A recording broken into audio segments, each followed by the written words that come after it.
Assalamualaikum warahmatullahi. Anda bersama dengan saya, Muhammad Afiq dalam Meja Kotak.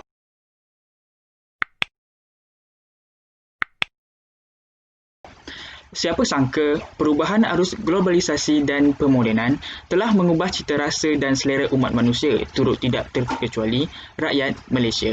Jika dahulu, pilihan yang ada hanyalah memasak makanan sendiri di rumah, namun dewasa ini dengan hanya berbekalkan masa serendah 2 minit, kita mampu menyiapkan semangkuk makanan.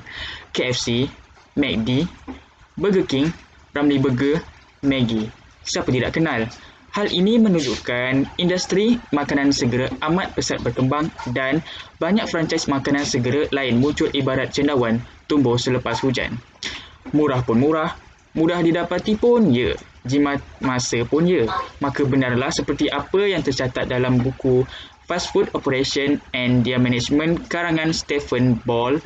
Makanan segera ialah makanan yang lebih berpatutan, dapat disediakan dengan masa yang lebih singkat dan didapati di kaunter. Baiklah, sebelum saya menyimpang lebih jauh, eloklah kita teruskan sesi diskusi kita pada hari ini dengan soalan untuk Saudara Aiman. Saudara Aiman, apakah sebenarnya impak kewujudan makanan segera terhadap kesihatan, ekonomi dan juga psikologi? Dipersilakan Saudara Aiman. Terima kasih saudara Afiq kerana memberi saya peluang untuk berbicara mengenai kesan-kesan positif dan juga kesan-kesan negatif makanan segera. Jadi mari kita pergi kepada isi pertama, kesan-kesan positif makanan segera. Kini, di dalam menu, terdapat maklumat-maklumat nutrisi yang telah disediakan oleh para penjual makanan segera. Dan ini membolehkan para pelanggan untuk melakukan pilihan yang bijak dalam memilih makanan, terutama golongan-golongan yang mempunyai penyakit-penyakit tertentu dan juga pelanggan yang ingin mengawal diet mereka. Misalnya, sekiranya anda menghidap penyakit diabetes, mungkin dengan ketersediaan maklumat nutrisi di dalam menu ini dapat membantu anda membuat pilihan yang bijak untuk memilih makanan segera yang mempunyai kandungan gula yang rendah. Yang kedua, perubahan dalam teknik masak yang dilaksanakan oleh para penjual makanan segera. Mereka menggunakan minyak sayuran untuk menggoreng makanan dan ini mengurangkan risiko untuk mendapat penyakit kardiovaskular dan juga kanser payudara. Dan yang ketiga, dengan pembelian makanan segera ini juga, ia dapat mengatasi masalah kebeluran dan juga menjimatkan kos perbelanjaan individu. Seperti mana yang kita tahu, makanan segera mempunyai harga yang amat berpatutan dan juga murah, dan ini memberi peluang kepada golongan berkemampuan untuk membelinya, seterusnya mengurangkan masalah kebeluran yang dihadapi oleh masyarakat Malaysia. Dan juga seperti mana yang kita tahu, para pelajar universiti memilih makanan segera sebagai makanan alternatif kerana harganya yang murah dan juga menjimatkan kos perbelanjaan mereka sewaktu berada di universiti. Jadi, mari kita beralih kepada kesan-kesan negatif makanan segera. Yang pertama dari aspek kesihatan. Seperti mana yang kita tahu, kebanyakan makanan segera mempunyai kandungan gula yang amat tinggi dan ini menyebabkan perebesan insulin yang tinggi di dalam badan. Dan sekiranya ianya kerap kali berlaku, ia akan menyebabkan perebesan insulin ini tidak stabil dan menjadikan hidap penyakit diabetes mellitus jenis 2. Dan tidak dilupakan juga kandungan garam yang tinggi dalam makanan segera. Sains menyatakan bahawa sekiranya anda makan makanan yang mempunyai kandungan garam yang tinggi dalam badan, ini akan meningkatkan bendalir di luasan, khususnya meningkatkan kandungan darah dan menyebabkan anda menghidap penyakit darah tinggi. Dan lebih teruk lagi, sekiranya salur darah anda itu mempunyai kandungan darah yang amat tinggi, dan ini meningkatkan risiko untuk salur darah anda itu pecah dan menyebabkan anda menghidap penyakit stroke. Juga sekiranya anda makan makanan segera dengan kerap, kemungkinan anda akan mempunyai penyakit kardiovaskular. Terdapat satu kompaun yang digelar sebagai low density lipoprotein atau LDL yang mempunyai kandungan kolesterol yang amat tinggi. Dan terdapat satu kajian yang menyatakan bahawa makanan segera mempunyai trans fat yang amat tinggi dan ini yang menyebabkan pembentukan LDL yang tinggi, seterusnya menjadikan seorang individu itu tinggi risiko untuk menghidap penyakit kardiovaskular. Dan daripada aspek psikologi pula, sekiranya anda makan makanan segera kebanyakannya mempunyai asid lemak omega 3 yang rendah. Dan terdapat satu kajian, sekiranya anda makan kandungan makanan yang mempunyai asid lemak omega 3 yang tinggi, ini mampu mengurangkan simptom-simptom kemurungan dan juga keresahan. Sekiranya anda makan makanan segera yang mempunyai kandungan asid lemak omega 3 yang rendah, ianya akan meningkatkan risiko untuk anda menghidap gangguan keresahan dan juga kemurungan. Dan yang terakhir, ini anda makan makanan segera yang dengan terap, ini akan meningkatkan risiko untuk anda menghidap gangguan hyperaktiviti. Dalam makanan segera terdapat banyak bahan-bahan pengawet dan juga berwarna tiruan, misalnya sodium benzoat. Dan terdapat satu kajian menyatakan sekiranya anda makan makanan yang mempunyai kandungan-kandungan bahan-bahan yang tinggi ini, ia akan mengurangkan ianya akan mengurangkan kebolehan anda untuk menyelesaikan masalah dan juga menyebabkan anda kurang fokus dalam melakukan suatu aktiviti, dan ini akan meningkatkan risiko untuk anda menghidap gangguan hyperaktiviti. Itu sahaja daripada saya. Saya serahkan kembali kepada moderator Saudara Afiq. Terima kasih Saudara Aiman atas lontaran pendapat yang utuh lagi berisi. Sebentar tadi, Saudara Aiman ada menyebut bahawa makanan segera memberi impak kepada kesihatan. Mungkin Saudara Arash boleh menerangkan dengan lebih mendalam apakah bahan-bahan umum yang terkandung di dalam makanan segera. Falyatafaddal mashkura ya akhi. Terima kasih Saudara Aiman. Walaupun makanan segera terkenal dengan penyediaannya yang cepat, namun penyediaannya masih lagi memerlukan pelbagai jenis bahan untuk menyediakannya dengan sempurna. Antara bahan-bahan yang biasanya terdapat di dalam makanan segera ialah garam, gula, mayonis dan bahan-bahan pengawet seperti butylated hydroxyanisole, BHA, butylated hydroxytoluene, BHT dan juga sodium benzoat. Saya akan bermula dengan garam. Garam ialah bahan mineral yang terdiri daripada natrium klorida dan ia boleh dijumpai dalam jumlah yang besar di dalam lautan.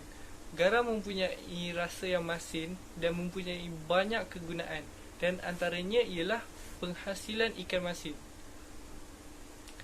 Garam merupakan bahan pengawet dan ejen penambah rasa yang paling banyak digunakan di dunia. Seperti makanan yang lain, makanan segera juga menggunakan garam. Namun, kuantiti garam yang diletakkan di dalam makanan tersebut boleh dikatakan agak tinggi. Garam mampu menjadi ejen penambah rasa yang sangat baik kerana ia bukan sahaja memberi rasa yang masin yang digemari ramai, tetapi ia juga mampu menambah baik rasa makanan jika diletakkan dalam kuantiti yang betul. Dalam kuantiti yang kecil, garam mampu menguatkan lagi rasa manis dan ia juga mampu melawan rasa pahit dalam sesuatu hidangan. Had maksimum kuantiti garam dalam makanan tidaklah dinyatakan, tetapi dalam kuantiti yang tinggi, garam boleh membuatkan makanan terlebih masin dan juga meningkatkan risiko mendapat penyakit darah tinggi. Okey, selepas itu, mayonis. Mayonis ialah emulsi yang mengandungi campuran bahan-bahan seperti minyak, kuning telur dan asid seperti jus lemon ataupun cuka. Mayonis berwarna putih kekuningan seperti jeli putih yang pekat. Campuran emulsi ini selalu digunakan di dalam makanan seperti salad dan juga burger. Mayonis mengandungi lemak tidak tepu. Lemak tidak tepu merupakan lemak yang lebih baik daripada lemak tepu. Namun, mayonis sering dikatakan sebagai ramuan yang tidak sihat di dalam makanan. Bagi seseorang yang sedang menjalani pelan diet bebas lemak, mereka tidak disarankan untuk mengambil mayonis sebagai antara ramuan penyediaan makanan kerana mayonis juga mengandungi lemak. Gula ialah ejen pemanis makanan yang lazim digunakan dalam pelbagai masakan, terutamanya dalam kuih muih dan gula-gula. Selain daripada menambah rasa manis dalam makanan, gula juga mempunyai banyak kegunaan lain. Gula boleh menjadi ejen pengawet, penambah baik tekstur makanan dan ejen pewarna. Walau bagaimanapun, gula juga boleh memberi kesan yang buruk. Dr. Zachary Bloomgarden, pensyarah di Mount Sinai School of Medicine, ada menyatakan bahawa gula mempunyai kalori dan jika pesakit diabetes mengambil gula, ia boleh meningkatkan kadar gula dan triglycerida dalam badan dan boleh membawa kepada penyakit jantung. Pesakit diabetes tidak mampu menghasilkan insulin dengan baik untuk mengubah gula kepada glikogen. Oleh itu, makanan segera yang mengandungi kandungan gula yang tinggi seperti bubble tea amatlah berbahaya kepada golongan yang berisiko dan juga pesakit diabetes. Gula tidak mempunyai kuantiti maksimum yang boleh diletakkan di dalam sesuatu hidangan. Namun, dalam kuantiti yang tinggi, makanan tersebut boleh menjadi terlebih manis dan disarankan untuk kurangkan pengambilannya. Hal ini kerana ia merupakan salah satu langkah untuk mencapai gaya hidup yang lebih sihat. Baiklah, yang terakhir sekali ialah bahan pengawet. Bahan pengawet ialah bahan kimia yang diletakkan di dalam makanan atau air untuk menghalang daripada organisma kecil seperti kulat dan bakteria daripada membesar. Hal ini dapat meningkatkan lagi jangka hayat sesuatu makanan, terutamanya makanan segera. Bahan pengawet terbahagi kepada dua, iaitu bahan pengawet semula jadi dan bahan pengawet sintetik. Contoh bahan pengawet sintetik ialah butylated hydroxyanisole BHA, butylated hydroxytoluene BHT dan juga sodium benzoate. Kesemua contoh yang diberikan mempunyai sifat tersendiri untuk meningkatkan jangka hayat makanan melalui mekanisme yang istimewa. BHA dan BHT jatuh pada kategori antioksidan. Antioksidan akan menjadi ejen untuk menghalang serangan oksigen dalam proses pengoksidan makanan. Hal ini akan dapat mengekalkan rasa sedap makanan itu dalam jangka masa yang lama. Namun begitu, jumlah BHA yang tinggi juga akan menyebabkan masalah kesihatan dan FDA menyarankan hanya 0.02% daripada jumlah makanan sahaja had maksimum yang boleh diletakkan dalam sajian. Terima kasih saudara Arash. Saya agak terkesima setelah mendengar senarai bahan-bahan yang terkandung di dalam makanan segera. Walaupun terdapat bahan-bahan yang mampu membawa mudarat kepada pengguna untuk jangka masa yang panjang, namun trend pengguna masa kini lebih cenderung untuk mengambil makanan segera dengan lebih kerap. Mungkin saudara Sirajuddin boleh menceritakan apakah faktor pengambilan makanan segera ini? Silakan saudara. Bismillahirrahmanirrahim. Assalamualaikum warahmatullahi wabarakatuh. Terima kasih kepada Tuan Moderator kita, Encik Afiq bin Sanib atas soalan yang ditujukan kepada saya. Okey, untuk soalan yang ditujukan iaitu mengenai faktor-faktor pengambilan makanan segera. Okey, untuk faktor yang pertama, ianya memenuhi keperluan golongan yang sibuk. Siapakah golongan yang sibuk ini? Di Malaysia saya boleh katakan golongan yang sibuk adalah golongan yang berkejaya. Golongan berkejaya ini amat sibuk dengan hal-hal kerja mereka dari pagi hingga ke petang, sehingga mengakibatkan diri mereka mengalami masalah kesuntukan masa. Oleh sebab itu, mereka mengambil inisiatif mudah dengan pergi ke restoran-restoran makanan segera seperti KFC, McDonald bagi mendapatkan makanan tengah hari. Bahkan ada juga setengah mereka mendapatkan makanan malam. Okey, untuk faktor yang kedua, kita setengah masyarakat mempunyai perspektif bahawa pengambilan makanan segar ini merupakan satu gaya hidup yang mewah. Hal ini terbukti apabila pengambilan makanan segar ini telah menjadi satu trend di kalangan anak-anak muda di Malaysia. Hal ini kerana pengambilan makanan segar ini dapat memenuhi naluri egoistik sesetengah anak-anak muda negara ini. Selain daripada perspektif ini, perasa pada makanan segar itu yang amat menarik dapat juga menarik minat anak-anak muda di negara ini. Okey, untuk poin yang ketiga adalah mengenai suasana di restoran makanan segera itu sendiri.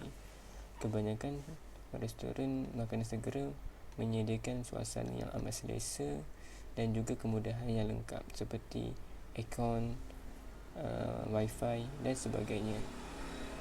Selain daripada itu, mereka juga menyediakan layanan yang terbaik bagi membuatkan pelanggan-pelanggan mereka rasa dihargai. Antara contoh-contoh restoran yang menyediakan layanan dan suasana yang terbaik adalah Pizza Hut, Cafe dan sebagainya. Hal ini mengakibatkan sesetengah pelanggan berasa senang hati dan selesa untuk pergi ke restoran-restoran ini bagi menenangkan fikiran dan sebagainya. Okey, itu sahaja daripada saya mengenai faktor-faktor pengambilan makanan segera. Sekian, terima kasih. Terima kasih diucapkan kepada saudara Sirajuddin atas penjelasan yang amat mantap. Namun begitu, tidaklah lengkap pembincangan kita pada hari ini jika tidak menyertakan sekali bukti, statistik, analisis teknikal untuk menyokong kenyataan yang dikemukakan oleh saudara Sirajuddin sebentar tadi. Oleh yang demikian, dipersilakan saudara Akil, seorang analis dari Universiti Malaya yang pernah menjalankan kajian akan isu makanan segera di Malaysia untuk membentangkan kajian beliau. Dipersilakan saudara Akil. Terima kasih saudara Rafiq. Jadi pada hari ini saya akan bercerita tentang analisis mengenai industri makanan segera di Malaysia. Industri makanan segera tidak asing lagi di dalam negara kita. Untuk pengetahuan semua, franchise KFC yang pertama iaitu Kentucky Fried Chicken yang sangat terkenal di Malaysia telah diperkenalkan di negara kita pada tahun 1973 di Jalan Tun Abdul Razak. Sehingga hari ini terdapat lebih kurang 600 franchise KFC yang dibuka. Pejabat utama KFC iaitu McDonald kini mempunyai lebih 282 cawangan di seluruh Malaysia. Untuk pengetahuan semua, cawangan McDonald yang pertama telah pun dibuka di Jalan Bukit Bintang pada tahun 29 Mei 1982. Tidak dinafikan juga, industri makanan yang sangat popular di negara kita ini telah menarik minat beberapa orang tempatan untuk memulakan bisnes dalam bidang ini. Sebagai contoh, KFC ataupun yang lebih dikenali sebagai Kelantan Fried Chicken juga antara kedai makanan segera yang diusahakan sendiri oleh rakyat kita. Hal ini kerana industri makanan segera sangat popular di dalam negara kita yang menyebabkan anak-anak tempatan juga mengambil peluang untuk menceburi dalam bidang ini. Tidak dinafikan juga, rakyat Malaysia sebenarnya lebih menggemari untuk makan di kedai makanan segera kerana ia mudah, murah dan cepat. Kini di skrin saya memaparkan pilihan kedai makanan segera oleh rakyat Malaysia. Jika kita lihat pada statistik tersebut, perbezaan antara KFC dan juga McD kurang daripada 1%. Ini bermakna rata-rata rakyat Malaysia sebenarnya lebih menyukai KFC dan juga McDonald berbanding kedai makanan segera yang lain. Persoalannya, mengapa kedua-dua kedai ini menjadi pilihan mereka berbanding kedai-kedai lain? Jika kita ingin membandingkan antara KFC dan McDonald, sememangnya tidak dapat dinafikan lagi bahawa KFC lebih kepada penyediaan ayam goreng, manakala McDonald lebih kepada penyediaan burger. Namun, kedua-dua kedai ini menjadi pilihan rakyat Malaysia kerana harganya yang murah, menunya yang berpatutan dan juga konsep yang diperkenalkan oleh mereka. Sebagai contoh, jika kita pergi ke kedai KFC, kita boleh membuat pilihan sama ada ingin ayam goreng yang berperisa original ataupun yang pedas. Kedua-dua perisa ini disesuaikan untuk golongan kanak-kanak dan juga golongan orang dewasa. Begitu juga dengan McDonald yang mempunyai menu tersendiri untuk kanak yang memberi mainan kepada mereka apabila mereka membeli satu set. Jika kita membandingkan kedua-dua kedai ini dengan Pizza Hut maupun Domino's Pizza, sememangnya menu adalah punca utama mengapa kedua-dua kedai ini menjadi pilihan rakyat Malaysia. Di Domino's dan juga Pizza Hut terdapat kekurangan menu kanak-kanak di kedai tersebut. Jadi jelaslah bahawa sebenarnya pada pendapat saya kanak-kanak juga memainkan peranan yang sangat penting dalam industri makanan segera. Namun yang perlu dipersalahkan adalah bukan kanak-kanak namun kepada ibu bapa mereka sendiri. Pada masa kini kita dapat lihat ibu bapa mengambil cara yang mudah ataupun langkah yang mudah untuk memberi makanan segera seperti gula-gula, minuman manis, burger, ayam goreng untuk mengambil hati anak-anak mereka ketika mereka merajuk ataupun ketika mereka sedang menangis. Secara tidak langsung, sebenarnya anak-anak ini tidak mendapat nutrien yang cukup yang mungkin akan mengganggu tumbuhbesaran mereka. Untuk pengetahuan semua, urut-urut yang menyatakan Malaysia akan menjadi negara obesiti sebenarnya salah. Hal ini kerana berdasarkan kajian daripada Pusat Kesihatan dan Mobiliti Kebangsaan NHMS pada tahun 2015 telah menyatakan bahawa sebenarnya Malaysia sudah pun menjadi negara obesiti. Saya tegaskan lagi sekali bahawa Malaysia telah menjadi, bukan akan menjadi. Bekas Menteri Kesihatan Malaysia, Datuk Seri Dr. Zulkifli Ahmad telah pun menyatakan bahawa Malaysia mempunyai harapan yang cerah untuk menjadi negara obesiti yang pertama di Asia. Jadi jelaslah bahawa sebenarnya statistik sendiri sudah menyatakan yang Malaysia kini berada dalam keadaan yang sangat kritikal, terutamanya dalam bidang kesihatan, iaitu penyakit obesiti yang akan memberi lebih banyak lagi penyakit seperti diabetes, darah tinggi dan juga penyakit kardiovaskular. Hal ini sebenarnya berpunca daripada makanan segera yang diambil sama ada oleh kanak-kanak, golongan dewasa ataupun golongan remaja. Sesungguhnya, tiada penyakit yang tiada penawarnya. Tiada masalah yang tiada jalan penyelesaiannya. Oleh itu, mungkin saudara Sirajuddin boleh mengusulkan beberapa langkah untuk menyelesaikan masalah-masalah yang timbul di pengambilan makanan segera. Silakan saudara. Bismillahirrahmanirrahim. Terima kasih kepada Tuan Moderator untuk soalan seterusnya. Okey, mengenai cara-cara mengurangkan kadar pengambilan makanan segera. Okey, cara yang pertama, ibu bapa perlulah memainkan peranan penting bagi memberikan pendidikan awal kepada anak-anak mereka. Ibu bapa perlulah memperjelaskan tentang bahan-bahan yang tidak elok yang berada di dalam makanan segera itu. Hal ini amat penting untuk membuka minda anak-anak mereka tentang bahayanya makanan segera terhadap kesihatan mereka. Hal ini secara tidak langsung dapat mengurangkan kadar pengambilan makanan segera di kalangan kanak-kanak di dalam Malaysia. Okey, untuk cara yang kedua, ibu bapa juga perlulah bijak dalam mencipta resipi-resipi baharu yang berkaitan dengan makanan segera. Antara contoh resipi baharu yang boleh dicipta adalah mencipta daging buatan sendiri, pizza dan lain-lain. Ibu bapa perlulah bijak dalam menyelitkan beberapa bahan-bahan yang mempunyai nutrien untuk dihidangkan kepada ahli keluarga. Hal ini secara tidak langsung dapat mengekalkan keenakan makanan segera itu sendiri tanpa mengurangkan kadar nutrien yang diperlukan oleh ahli keluarga. Okey, untuk poin yang ketiga, untuk cara yang ketiga adalah berkaitan dengan kerajaan. Kerajaan perlulah menyekat periklanan secara berlebihan mengenai makanan segera di media masa. Kerajaan perlulah mengawal lesen-lesen periklanan makanan segera di televisyen, di radio dan lain-lain. Hal ini amat penting kerana periklanan seperti inilah yang mempengaruhi rakyat Malaysia daripada